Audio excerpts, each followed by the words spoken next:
Hello and welcome to a very special welcome back, welcome home, homecoming press conference here in London. There were some big wins out in Riyadh over the weekend, an iconic event, the Ring of Fire, Tyson Fury against Alexander Usyk, and plenty of undercard interest. Anthony Kakachi became a world champion, adding the IBF title to his IBO title. Young Moses Itauma here continued his streak of just blitzing opponents. And Mark Chamberlain, first round knockout, became the WBC silver champion. So let's start with Hall of Fame boxing promoter Frank Warren beaming. The main event didn't quite go the British way, but plenty of success on the undercard on Saturday night. Look around, look at these belts. It certainly was, but the main event was an epic fight, great fight between two absolute gladiators, two Spartans, who gave everything. They didn't leave a bit in the ring, and both of them a credit to the sport. And so are these guys. Mark in his fight, I genuinely thought Wahab was going to give him quite a few rounds, but that was just a blitzing and a brilliant punch power. He's shown so much punch power at the moment, and it was just a fabulous fight. He's a WBC, or finisher, I should say. He's the WBC silver champion now, so he's got a good ranking. You get into the top 10. And besides being a fighter that we're proud of, he's obviously His Excellency's favourite fighter, and he was thrilled by it. I just feel that we're in a situation now where we're blessed with some of these British guys who are going to go on and do some really big things in the world of boxing. And certainly Mark will do that. I've got to pronounce his name right. Beranchyk, yeah. Beranchyk won the weekend in America. That's a lovely fight, I think, for him. Beranchyk has options with us, and that's something we will be looking at and considering. But whatever happens, Mark is making his mark. He's stamping his authority in this division and looking better and better in every fight. There's no doubt about that. Before we speak to them, Frank, just a word. Anthony Kakachi couldn't be here with us today, but you saw the homecoming that he had in Belfast, in Andy Town. He's become a real hero there. What a moment it was for Anthony Kakachi. It certainly was, and he should get a hero's welcome because he was a hero. What he'd done, he went into that fight as a big underdog, and we've always felt that he was a really good fighter, but he's lost a bit of momentum over the years where, he's not fought as regular as he should, but he trained for that fight, prepared for it as you would do for a world title and for that opportunity, and delivered big time against a really good fighter in Joe Cordina. He showed his power that third round and the ending in the eighth. It was just I don't being disrespectful to Joe, but it was like he was the champion on the night. But he done fabulously well, and he deserves all his accolades. And all I want him to do, not too much celebrating, if you know what I mean, Anto. And then we'll get back to a big defence of the title fairly soon. Great stuff. Well, let's speak to Moses Itauma. Moses, impressive yet again in Riyadh. This time it took you a little bit longer, took a couple of rounds to get your man out of there. How do you reflect on another great performance? No, it was good. Obviously got my first title out of the way. Obviously he's a good challenger, he was a good opponent. Obviously he's previously took Tom Schwartz, I think it was like 6 rounds or 7 rounds. I got him out in 2, so there's a good fight for me to make at the end of the year, I guess, or even next. But yeah, I'm happy. I'm back out soon. Look, you say that like he was a decent opponent. He's done good 100%. Rounds with Tom Schwartz. But like, I was doing the punditry with Steve Bunce, and he said the closer we got to fight night, the guy seemed to kind of go within himself, and the face-off actually, maybe he looked a little bit nervous, and you seemed to notice something. There was a bit of a smirk from you. Did you see that? No, I didn't, but I kind of have that effect. I think my last 3 or 4 opponents are the same. That fella had 24 fights. He won 23 of them. Mm-hmm. That's pedigree. That was his 9th fight. 9th fight. I mean, don't underestimate about opponents and that. What he did, no one else has done that to him in 24 fights. First belt as well, Moses.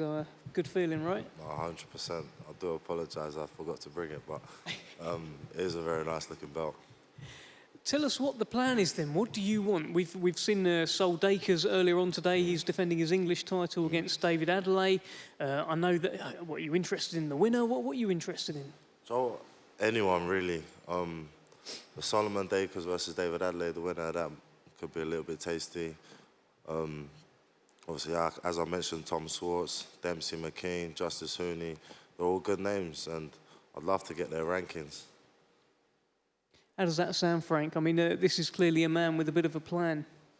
Well, he is a man with a plan. I mean, we've been very interested, well, not interested, we've invested from day one. You know, my son Francis, who's his manager, brought it to my attention. I think, well, you were about 15 then, wasn't he? He was only a young fella, and he was sparring with one of our top heavyweights. I'm not going to tell you who it was.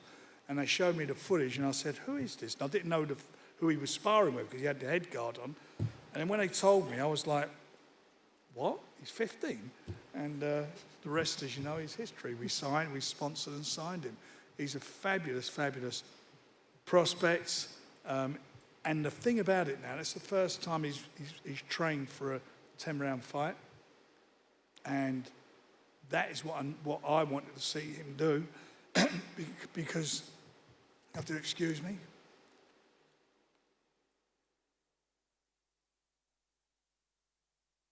Because I honestly believe he's ready to fight for the British title right now. Are you having to sort of, like Moses, when you're asked about... He's a teenager, by the way. Yeah, He's 19 years old. of age. He was only 19. I'm a man boy. But when you're being bed asked... at 10 o'clock at night, you know, that isn't allowed. Moses, when you're being asked about these fights, you must, like, believe that you beat all of these guys now, but you're holding back from saying it, trying to show some respect. Is that kind of on your mind? No, do you know what? I always show respect to any fighter that jumps in the ring, because when you make that long ring walk, oh, trust me, it gets nervous, it gets scary, and when you're in the ring, you're very vulnerable. So I take my hat off to anyone that steps in the ring. But like I said, it's nothing personal. I just want their rankings. Has it sunk in yet that you were really a part of history? Just Saturday, just gone, you were on Fight of the Century. No, it was good, wasn't it? Yeah. No, like I said, I'm blessed. I'm blessed to have the opportunity to fight on big cards like that, and obviously for me to put a performance on. Then what more can I ask? Or what more can someone ask from me? Not much at all. Congratulations. We look forward to continuing watching your success, Moses Itauma. It's been great to watch so far. Let's speak to Mark Chamberlain. Plenty of belts in front of you, Mark, and it was a one-round demolition job on Joshua Wahab, who was meant to, I think, Frank, he was meant to give him a few rounds, but he didn't. Yeah, I was expecting a hard fight, to be honest with you. We prepared for 12 hard rounds. But yeah, I wouldn't shy away from an early night. I've had 2 fights in the space of 9 weeks, 2 hard camps. So an early night was like the cherry on top for me. Then I can relax. You didn't expect it to go that early, did you? Definitely not. I mean, it wasn't even like a power shot anyway. What's the point of loading up? Because it just don't happen. It was just like the first left hand I let go and over he went. And you had a little moment with His Excellency Turki Al-Sheikh afterwards as well. What was said there? Are you still his favourite fighter? I hope so. He's given me the green light again to be part of a big show. So just got to keep delivering. Obviously, there's a bit of pressure there. The extra pressure of him keep saying I'm his favourite. So just got to keep delivering and winning. And I'm sure I'll always be welcome on the big shows. How are you dealing with that pressure? Because it is it's attached every time you fight now. It's the story that people attach to you. They say, here he is, His Excellency's favourite fighter. That's you that they're talking about. How are you dealing with that pressure? I mean, there's always pressure there without the added pressure, if you want to say that. But I try not to let the pressure get the better of me, because, as you can see with like other fighters, like pressure can make people fold. And I just try and ignore that and just try and treat it as a bigger sparring session as such. But obviously on a bigger scale, 2 of the biggest platforms in the world. But yeah, just got to try and put that behind you and crack on. So what do you want to do now? I can see some WBC silver. I can see some IBF. I can see some WBA. It looks like you're very well ranked by everyone. What do you want to do, Mark? I just want big fights. We're heading in the right direction. I've got the right people around me, and I'm pretty sure with His Excellency involved, anything can be delivered. As you can see with what he's doing over there at the minute for boxing, So I'm sure if everyone puts their heads together and we can work something out and get a massive fight in the near future.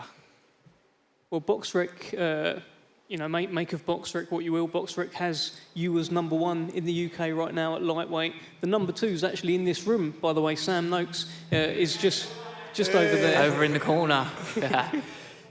Hiding in the corner. But do you agree with that, or do you think you're neck and neck, or do you think you are head and shoulders above Sam Noakes? I think I'm above him. No doubt he's going to say the same about me. Obviously, if you don't back yourself, then there's something wrong. But yeah, I mean, them rankings are like cat and mouse, isn't they? If he fights, he might jump to 1. If I fight, I might jump back. So the rankings mean nothing. And what if you fight each other? Who would jump above? It'd be me. Let me tell you, it'd be a great fight. It will happen down the road, and when it happens, it's going to be one of the biggest fights involving 2 British boxers. It's brewing.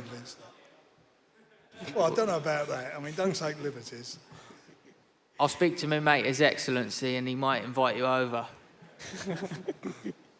Frank, looks like some big fights in the future of Mark Chamberlain. Obviously, there's Sam Noakes over there as well, a fight that we've wanted for so long. You mentioned you got a world lightweight champion now in the stable, and Dennis Baranchik as well. Look like some big nights ahead for Mark Chamberlain. Absolutely, for all of them. I mean, these guys, they're all great fighters. They're all great young prospects. They've all done brilliantly well, and it's I mean, that's Queensbury. That's what we're all about.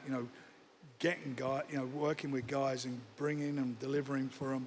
And this is probably the most exciting time for working with young guys and old and champions that I've ever had in boxing. This is just brilliant, and I am loving every moment. No, don't worry about these 2. I'm loving it too. Great stuff. Thank you, Mark Chamberlain. Congratulations on another great win. Thank you, Moses Itauma. Congratulations. Thank you. And thank you, Frank Warren. Let's get some photos down the front, and we'll be back very shortly. Thank you. Hold on. Go on, fellas.